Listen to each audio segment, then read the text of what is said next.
All right. Welcome, everybody. Welcome to those who are here locally. Appreciate you guys coming out and pray that the Lord would bless you all for making such an effort. Welcome to those of you who are online and joining us on Zoom. Know this, that all of you equally important to us, all of you equally impactful to us. So we appreciate that you would join us today.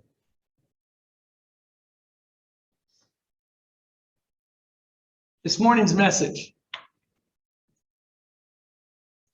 was thinking about these times of war in the Ukraine, and thinking about all parties involved, and that during times like this, such conflict, that there are people representing us, specifically the United States, who are housed within these different places, having to feel firsthand what is taking place.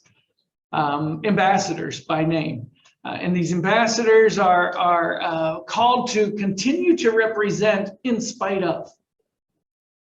And I found myself with the weight of that over the last couple days, trying to be in some way an ambassador, and finding it difficult, confessing openly, finding that role maybe most difficult, in fact. So having said that, I want you to consider the role of an ambassador in both good times and the worst of times. Maybe even in times that you don't foresee or anticipate. And you stay. The key there is you stay. You stay in that role. You stay in that responsibility. I looked up ambassador, and I probably amended a little bit, put a little twist to this, but I want to read to you, so not to try to say this, I want to read to you what I found about ambassadors. I've done a class on ambassadorship here in Oldham County before, but I found more this time. I'm thankful for that. And I'm thankful for that, it felt like it was almost a rescue for me to read into this and see maybe a different depth to what an ambassador is. Ambassadors begin their walk by committing to an allegiance with a cause larger than themselves. We think immediately of a nation, right? I think of Shirley Temple Black myself. That's who I go to. That I remember little Shirley Temple became an ambassador for the country. And so when I think of ambassador, I think of Shirley Temple. But I also know that President Bush, George H.W. Bush, before he was president, was our ambassador to the UN, as an example. So there have been ambassadors that we know of, but most we probably don't know. The majority of us will never know the majority of them. It's just the way it is. And I found that fact, I didn't find that written anywhere, but I found that fact very telling. Those within the peripheral, those within the touch of the ambassadors know them well, but the rest of us probably don't. And I wonder if that's not indicative of our own ambassadorship on some level. So let me read on. Committing to an allegiance with a cause larger than themselves. This commitment includes meeting others where those others already are. They go to the situation. They go to this nation. They live within the borders of this foreign land, if you will. As do you. You don't stay in your homes. You don't stay protected. You live within the borders of foreigners in a foreign land, as I think Heinlein said. They are purposed in helping others understand the cause, their cause. They are purposed in helping those foreigners, foreign to their cause, understand why they're there by engaging with them, honoring their questions, fielding them, talking through them. They are there to represent us. They are the American in this land representing us. There are ambassadors for companies, there are ambassadors for organizations. I'm not going to get into all of that, but their cause is to make sure that they're out there representing. They walk with an understanding that their identity is no longer exclusively their own. 24 hours a day, they no longer solely represent themselves. They exist as the example amongst those who are normally uneducated to what they represent. Without them, the people of Ukraine may not know who we are. The people of Scotland, as Leah is one of our ambassadors, probably unofficially in Scotland, probably the locals don't know what an American represents, only what they heard. Now they have someone they can connect with to educate them. Ultimately, it is a life built upon the principles of the cause in which they walk for, the purpose for which they stand for, or of, in other ways to say this, the greater good that they pledge to serve. Nick, I want you to go to the river in your mind. Go to that creek that you were baptized in. In that moment, you pledged to serve a greater cause. And as did the rest of you. I'm just taking one of my own to a place that he and I stood together in a beautiful moment. Most often, they do not choose this role. Listen to what I'm saying here. Most often, ambassadors do not choose their role, but are chosen, handpicked by someone bigger than themselves, if you will, to serve in this capacity. They're recruited. John 15:16 says this. And you've heard it before from this rostrum, but I'll read it to you again in this capacity, in this interpretation. You have not chosen me, but I have chosen you and ordained you that you should go out and bring forth fruit, and that your fruit should remain. And the only way for that fruit to remain is that you stay consistent. Think of an instance where we may make a proclamation to someone. We used to sing a song. I'm back in Camp Tawanda in 1977, I think. I've decided to make Jesus my choice was the song. And that was a hit among the Church of Jesus Christ for about 5 years. So every camp out, you could go there and we'd be singing that song. Now on the shelves of the GMBA Camp Out Hall of Fame list of songs, I don't hear that sung too often anymore. But at some point, you tell someone, I've decided to make Jesus my life. And should you expose yourself in a time of weakness to that person after making such a proclamation, I'll just say it this way, your fruit will not remain. So when he says that you should bring forth fruit and that it remain, what he's saying is that you stay consistent to the very end, to your ambassadorship. And I found throughout my life, that this is not always easy. I've also discovered that I didn't know what I signed up for. Standing by that lake in Kansas, somewhere in Kansas, I don't remember where it was, but standing at that lake where an 18-year-old kid, all I wanted to do is hit a restart button. That's all. That's all I thought I was committing to. I just want to get my life in order. I've experienced something here. I felt a stirring. I felt the Spirit of God. I just want to make myself right. Brother Joe and Yanni, when he was with us, I'm going to say 3 weeks ago, but it was within the last month, he told an experience about a young man's or a man's testimony of when he was a young man and he came into the church. And I listened to it and I thought, he has my notes. This guy, I don't know who this guy is, but he read my notes to my baptism and he's using my testimony.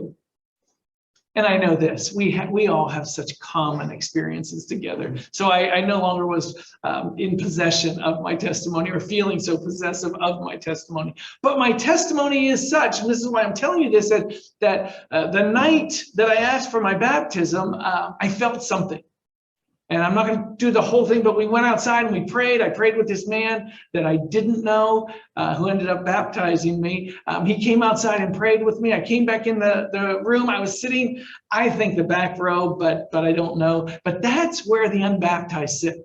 We hide, before we come into the church, we hide in the back. So just in case the Spirit of God starts to wash across the room, if you're further away, maybe it'll wear out before it gets to you, so you're safe in the back of the room. That's my theory on why most sit in the back. So I was in the back thinking I was safe, and I had gone out and we had prayed, and I came back in the room, and I remember asking God to give me a specific experience, specific. And I heard this young man's testimony. It sounded so familiar. But what my prayer was is I just wanted a little tiny vision. And in my vision, I asked for this, the boldness of this young 18-year-old who had done nothing for God's benefit. And yet I'm sitting making demands to God. And so sitting in this back row, I asked this little tiny experience. I said, I just want to see a vision. I want to see, and I told him exactly what I wanted. I wanted to see clouds in the sky. I wanted those clouds to part, and I wanted to see God's hand reach out towards me. And I remember praying and opening my eyes and thinking I was going to see this vision. I looked, I said, okay, I'm going to close my eyes again. And I did this like 3 times. And I love this part of my testimony, but the foolishness, the innocence of this young 18-year-old. So I began to negotiate with God. Okay, not that. Let me just see the sky. That's all. Just show me a vision in this. I just want to see the sky. No, I'm going to go fast as I can. As I started to whittle my experience, my demands down, literally, this was my last prayer to him. I said, Lord, just let me hear someone shuffle their feet in this room. Now, I was in an auditorium with 500 plus. Just let someone shuffle their feet. I'll know you're calling me. This is the beauty of God. 500 people, little children, parents trying to keep them in order. It's the end of the meeting when everyone's exhausted, when people are shuffling just to stay awake. Where kids are moving around and parents are trying to get them still. And I was quiet. I said, just let me hear someone shuffle their feet. 500 plus, probably 700 plus. Not a person shuffled their feet. Not one. Not a sound.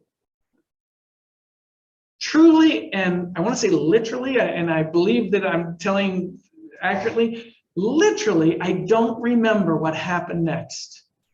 But I was up front at their microphone asking for my baptism. I don't remember getting up there. I don't remember how it happened. I don't remember boldly getting out of my seat and walking up there. I don't know if I walked in front of someone. I got it from here and took the mic from them. I don't know how I got there. I just know that I was asking for my baptism.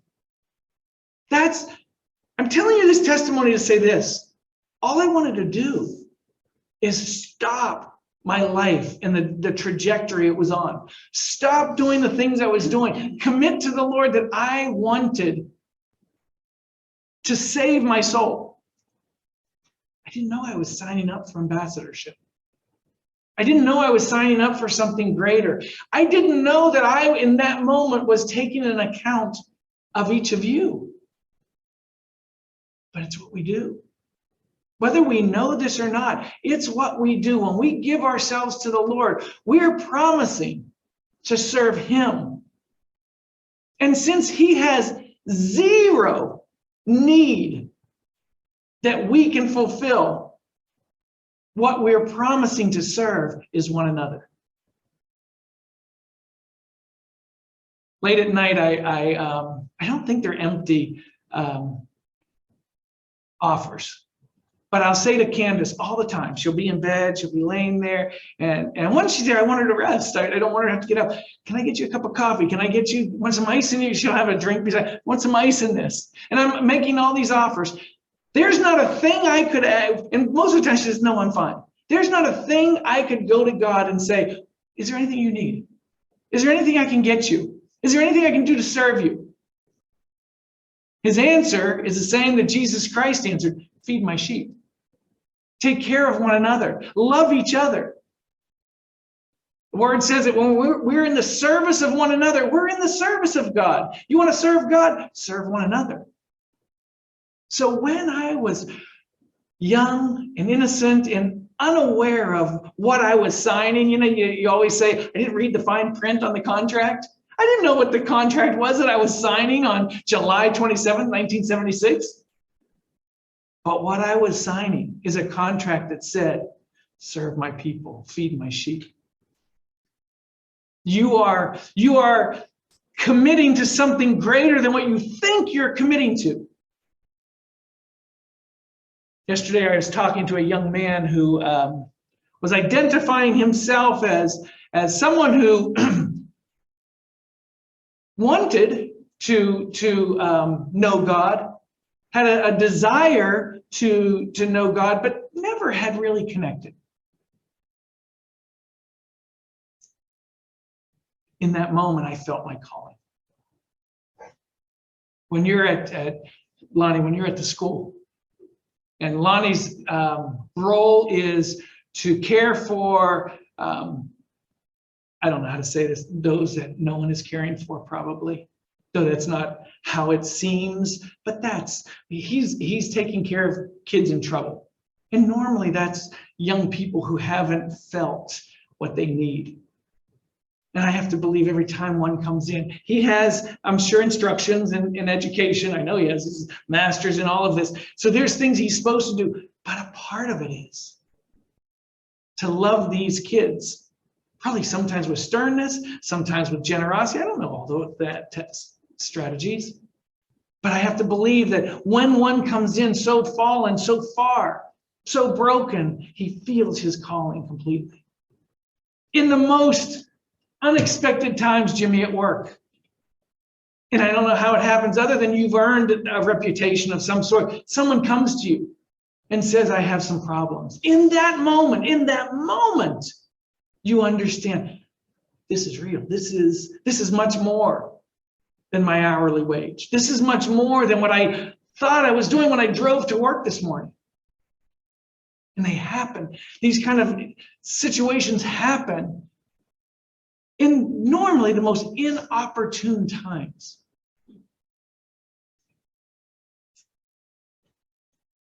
Third John, the first chapter, the fourth verse. John 3, first chapter, fourth verse. I have no greater joy than to hear my children walk in truth. And that truth is not just telling the truth. That truth is walking in the honesty, the purity, the intentions that Jesus Christ has for us. That's walking in truth. Walking with your calling. In time, I heard an exchange of a young man and another man who was, it doesn't matter. I heard this exchange. The one said to the other, man, I see God all over your life. What a great thing to hear. I see God all over your life. I have no greater joy than to hear my children walk in truth. That's God all over you. When we're being taught about the armor of God, there's one odd thing about that armor to me. It's a part that I never really think about. That's why it's odd to me. And it's that we are protected, every bit of us, top of the head, bottom of our feet. And I'm going to end with the feet, or I'm going to get to the feet. That's the part that I never even think about. I will just share this with you. This is a side note, has nothing to do with this sermon. Just it comes out of my mouth. I can't stop it.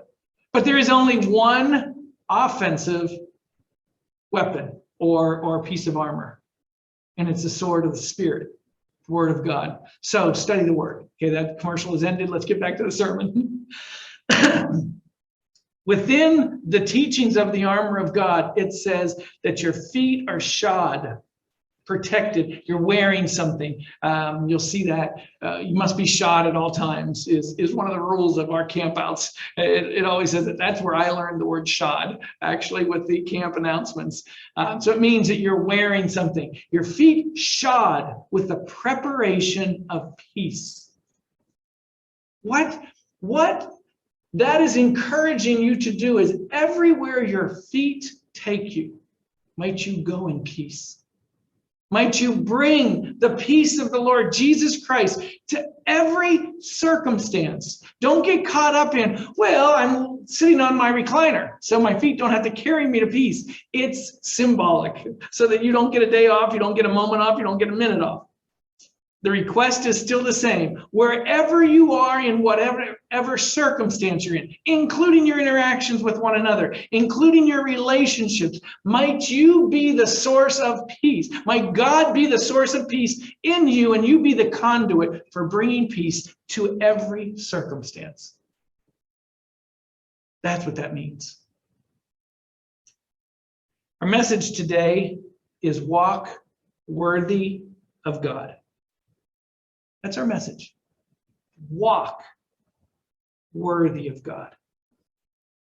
1 Thessalonians, the 2nd chapter, I'm going to reference 10 to 20, but I'm not going to read all of that.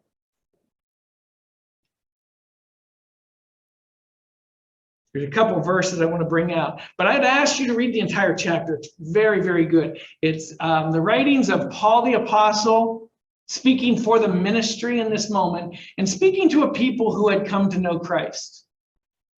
In the first 9 verses, he takes an account, maybe even a little further than the first 9 verses, he takes an accounting for the ministry. This is what we did. We came to you to bring to you Jesus Christ. And he was not tooting his horn at all. He was just laying out for them that this is what our purpose was, to come to you, to bring to you Jesus Christ. The purpose of this chapter was to turn it back to the believers and say, and you received it all. There's a verse in there where he says, you didn't receive it as the words of a man. You received it as the word of God. You didn't honor us, you honored God. You didn't say it was a nice sermon, you said, I heard God's voice. That's what this chapter is about. In 11, he kind of summarizes what their purpose was in coming to the people. And Paul says this, and you know how we exhorted, we preached, we taught, we brought you a message that you hadn't heard. We came to you in a foreign land, brought a message you weren't familiar with. We exhorted and comforted. We found you in your difficult times. We found you in your lives that were swirling. We found you in the mess you had made of your lives. By the way, these are all my interpretations of what I'm reading, so that you know. But I want you to understand it that way if you accept my words this morning. We found you in a place that you weren't comfortable in, and we brought you comfort, the message of Jesus Christ. And in that message, you connected with it. You embraced it. You adopted it as your own. And then he goes on to say, and charged every one of you as a father doth his children. Courtney, Aubrey, Kylie, you walk with the last name Obradovich. You represent more than just yourself. We charged you as a father charges his children. Everything you do represents something more than just you, is what he's saying here. He's empowering them that they understand you're more than what you think you are. You represent more than what you think you represent. And your defense might be, but I didn't sign up for this. To which Paul or any other minister turns that contract around and says, you didn't read the fine print. You didn't see what everything said. I know you signed this thinking all you were doing was saving your soul, but you signed up for much more. See, it says Douglas Scott Obranovich on July 27, 1976. That's the day you took care of yourself. That's the day you signed up from that point forward to take care of everybody else. You found what you were looking for in that dirty lake back in Kansas. Now it's time to bring others to that. And you're going to do that by living a life that's above. Over the last 2 days, I've been so challenged to maintain, to remain, to have my fruits remain. Sometimes I'm thrust into these situations like you are, no different than you, but thrust into situations I feel so ill prepared for. And I wonder if those aren't the most magnificent moments. Lord, I need you. It's about time you called on me. See, you thought you could handle Wednesday. I didn't hear from you. You thought you could handle everything that was going on Thursday. I didn't hear from you. Today, you find yourself in a difficult time. Now I hear you knocking on my door. I think it's my lowest moment. He probably thinks it's my highest moment. When we're at our weakest, we're at our most dependent and probably our most glorious in those moments. Maybe I heard a sound of, that was the contract in my ear. Don't forget, you go forward. You sign this contract to serve me. And the fine print says, when you're in the service of your fellow man, you're in the service of me. You go forward. I know this is a difficult time. You go forward, he said. You represent something much greater than your sensitivities. You represent something greater than your concerns. There is someone else right now who needs. You are all I have in this area. Go and represent. I would say that I was exhorted to, I was comforted, and I was charged. The next verse from that is verse 12. Summing up everything for each of us. I'm going to read 11 again so it ties together, because 11 ends with a comma to bring you into 12. 11 says again, as you know how we exhorted and comforted and charged every one of you, as a father doth his children, that you would walk worthy of God, who hath called you into his kingdom, his church, his purpose, and called you into his glory. And don't think that you have to die and resurrect to experience his glory. His glory is to be experienced here on earth. Nick, I want you to know this. For me, it was a glorious moment standing at that river with you. It was glorious. Please don't be embarrassed when I say this, okay? But in that moment, I remembered you as a kid who set himself on fire and jumped into a swimming pool. I thought, how will this kid ever grow into a spiritual man? And as I sat on by that creek, holding your hands, I thought, this is the glory of God.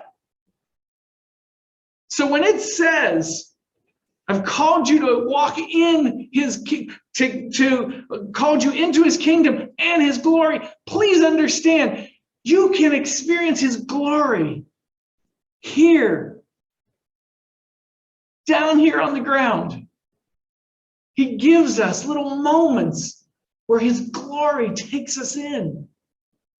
If we would walk worthy of God. Our theme today is walk worthy of God. I don't say that to cause anyone guilt. In fact, I would add this. You're not qualified to judge not just anyone else. You're not qualified to judge yourself. Sometimes think we miss it so much when we think we know someone else or a circumstance and judge that circumstance. We don't know.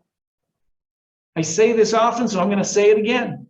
And I'm going to promise you, or I'm going to commit to you this. Can't promise it because I don't know what tomorrow holds. But I'll say it again, I'm sure.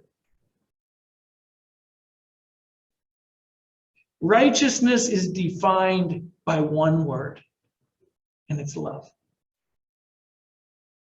We believe that righteousness is an action of our hands.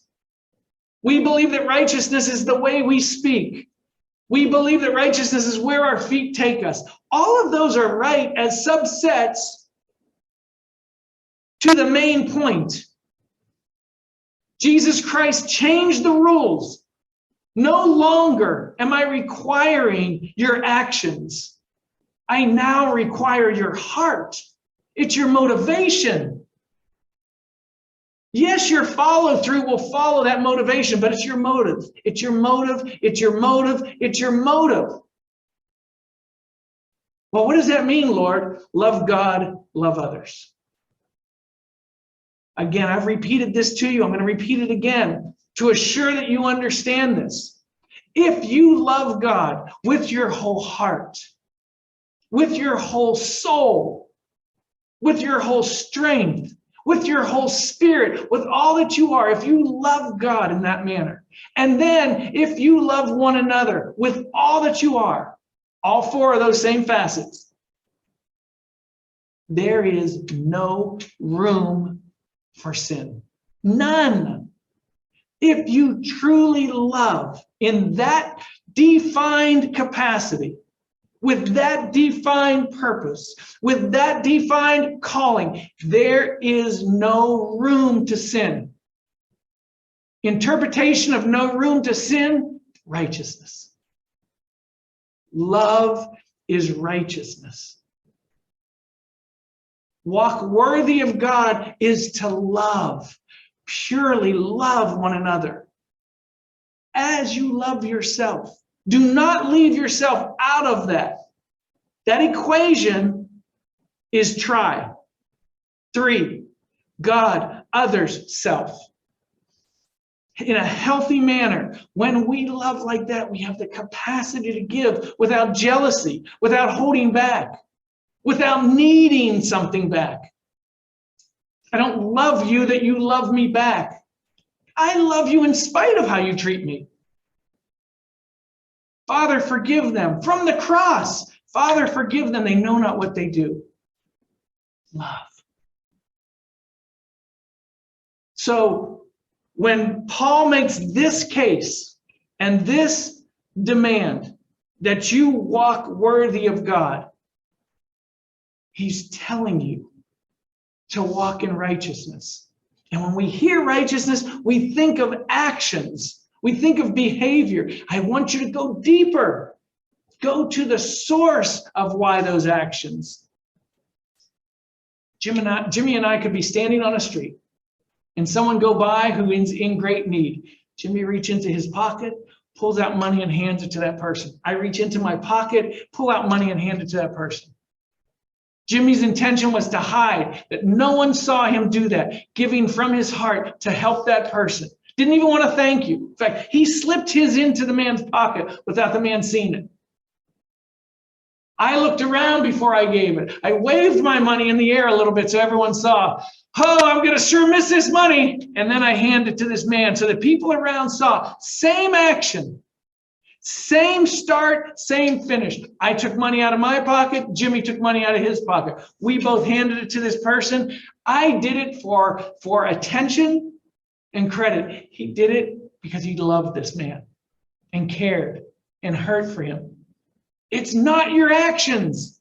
It's why. Walk worthy of God. Love. Have true concern. Represent Jesus Christ in all you do. You are an ambassador for Jesus Christ. An ambassador for him. I may never meet the people you meet.